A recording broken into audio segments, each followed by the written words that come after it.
ولې د رسول الله زمانه کې قرآن صحابو نه راجمع کاو؟ ولې رسول الله امر نه کو چې راجمع دي سي او یو شي کې دې ولیکل سي؟ نو هلته دوه وجې وې. یو علت خو دا و چې هغه زمانه کې صحابه او رسول الله قرآن به کله نازل سو بیا به بیرته بعضې منسوخ سو.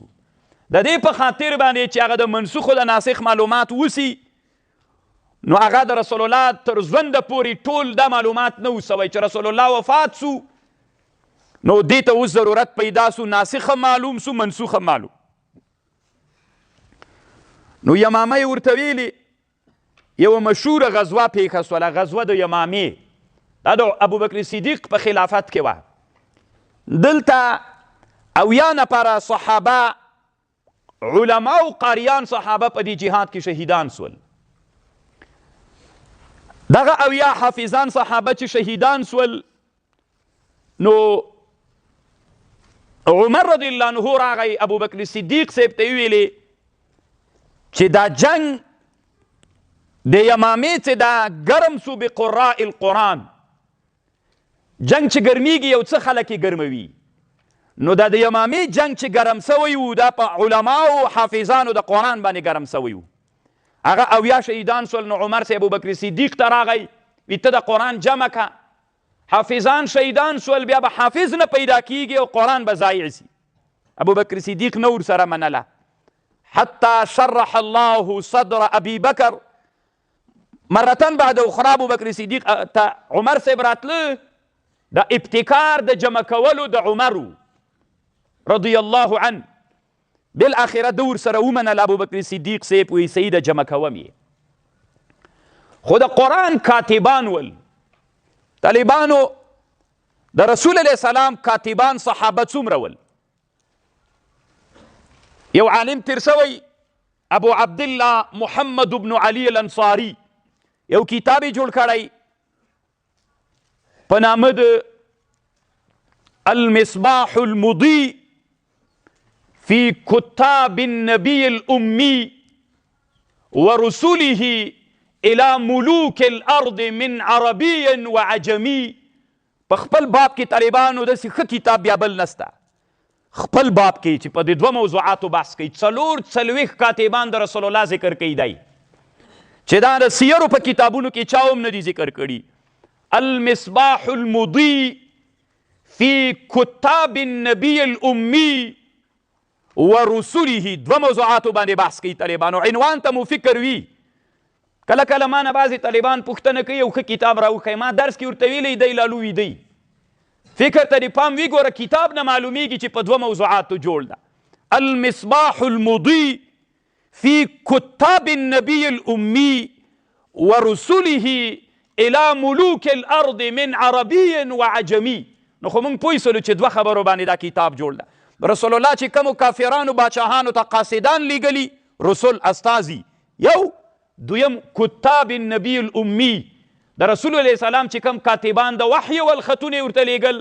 د هغې په اړه باندې. نو څلوېښت کاتبان په دې کتاب کې رسول الله صلی الله علیه وسلم کاتبان لیکلي. منهم الائمه دا څلور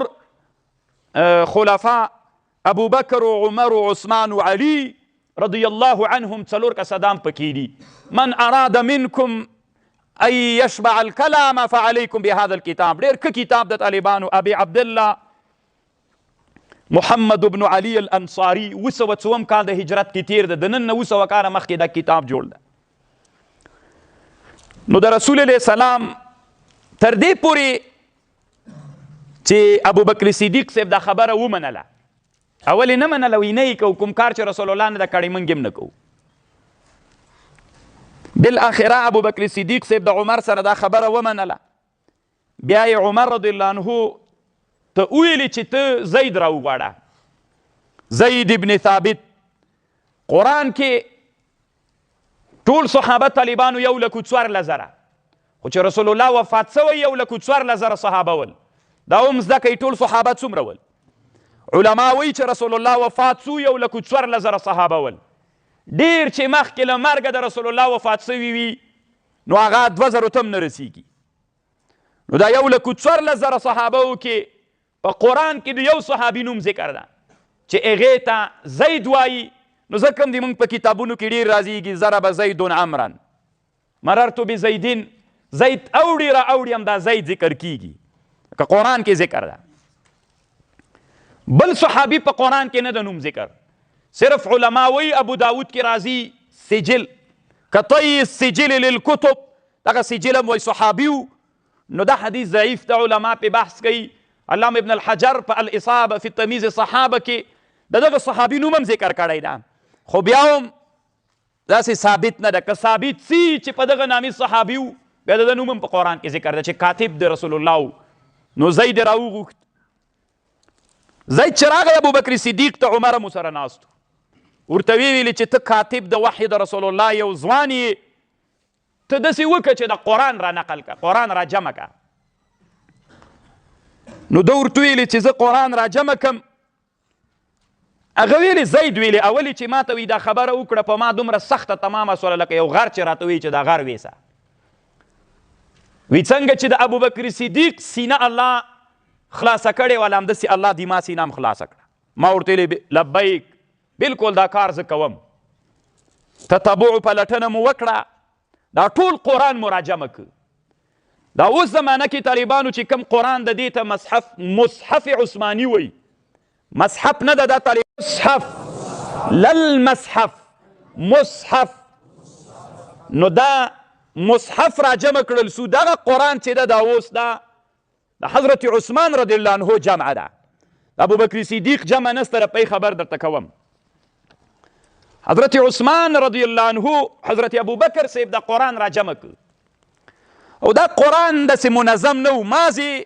بین الدفتین د دوه وقایو په منځ کې قرآن را جمع سو منظم هم نه و مرتب هم نه و صرف جمع وسوله دا جمع د څه هدف دپاره وه علت غایي د دې جمع څه شی و لئلا یضیع القرآن چې قرآن ضایع نسی د څه دپاره دا جمع ابوبکر صدیق وکړه په خپل خلافت کې لئلا یضیع القرآن چې قرآن ضایع نسی نو دا اولینی جمع د قرآن و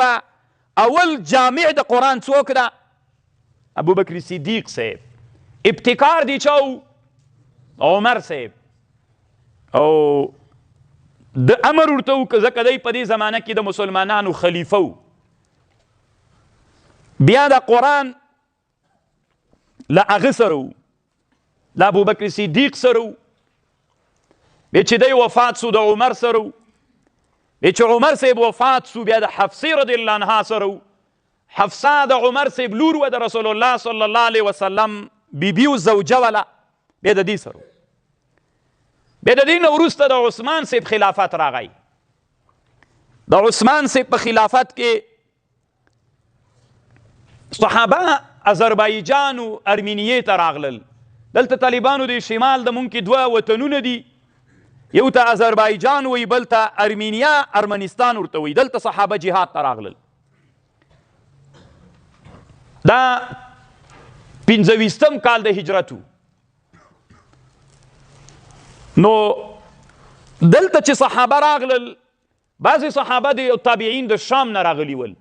بعضې صحابه او تابعین د عراق نه راغلي ول څه د عراق نه راغلي ول او څه د شام نه راغلي ول نو دلته په د ارمنستان او آذربایجان کې د صحابه او د تابعینو خپل منځ کې اختلاف راغی شام تاسې یو ټکي ته فکر وي کله چې مدینه او فتوحات اسلامي راغلل نو د اسلام لویه مدرسه عراق هم کوفه او بصره دا اسلامي ښارونه دي کله کله بعضې خلک وایي اسلام کې خو جوړول را جوړول نشته ده داسې مه وایه کوفه او بصره عمر صاحب جوړ کړي په عراق کې کوفه او بصره مخکې نه و په 19 کال د هجرت باندې عمر رضی الله عنه بصره هم جوړه کړه او کوفه هم جوړه کړه دوه نفره صحابه ول یو نفر صحابي و داسې ښه نومېده هغه ته یې امر وکړه چې ته کوفه او بصره جوړه کړه نو د اسلام لوی مرکزونه کوفه او بصره او شام هم د اسلام لوی علمي مرکز و نو مجاهدین د شام نه هم راټول سول د عراق نه هم راټول سول شام کې علماو یو قرات ورته ویلی و په عراق کې ورته بل قرائت ویلی دا مجاهدین یو ځای سول د شام او د عراق اذربایجان او ارمینیې کې دلته چې یو به منځه ته مخته سو قرائت به یو رقم ویلی بل به چې مخته سو بل قسم به یې ویلی نو قریبه دا وه چې د دوی په مابین کې اختلاف راسي او قتل وسي دښمن به پاتې وي او مسلمانان به په خپل منځ کې لګیا وي نو بیا حذیفه ابن یمان د آذربایجان او د ارمنستان نه راغی مدینې ته راغی عثمان صاحب ته ویلې چې مسلمانانو په مابین کې د اختلاف غټ خطر را وی صحیح ده بیا عثمان رضی الله عنه حبسي رضی الله عنها ته خط ورولي خبر ورولي قاصد چې هغه قرآن تا سره چې د ابوبکر صدیق صاحب چې جمع کړی وو قرآن ما ته راکړه قرآن یې ورکړ او بیا یې هغه قرآن کې د هغې قرآن د جمع دپاره څه صحابه را جمع کړل هغه صحابو ته یې وویلې حضرت عثمان صاحب ورته ویلې چې هغې کې یو زید ابن ثابت و عبدالله ابن زبیر و سعید ابن العاص و عبدالرحمن ابن الحارث ابن الهشام دې صحابو ته یې ویلې چې د قرآن نه نور ټول قرائتونه وباسئ یو قرائت او هغه د قریشو هغه باندې پرېږدئ بالاخره د قرآن مرتب کړل سو قرآن نه نور قرائتونه وویستل سو قرآن په یو قرائت باندې پرېښودل سو او ترتیب هم ورکړل سو چې هغې ته مصحف عثماني ورته وایي چې دا اوسنی قرآن ده بیا عثمان رضی الله عنه چې دا جمع وکړله دغه جمع یې چې وکړله بیا یې 5 یا 7 یا 4 قرآن ولیکل دی د اسلام لویو مرکزونو ته ولیکل چې نور هم تاسې لمدې نه ولیکئ ابوبکر صدیق جمع د څه دپاره وکړه لئلا یضیع القرآن عثمان صاحب جمع د څه دپاره وکړه لئلا یختلف المسلمین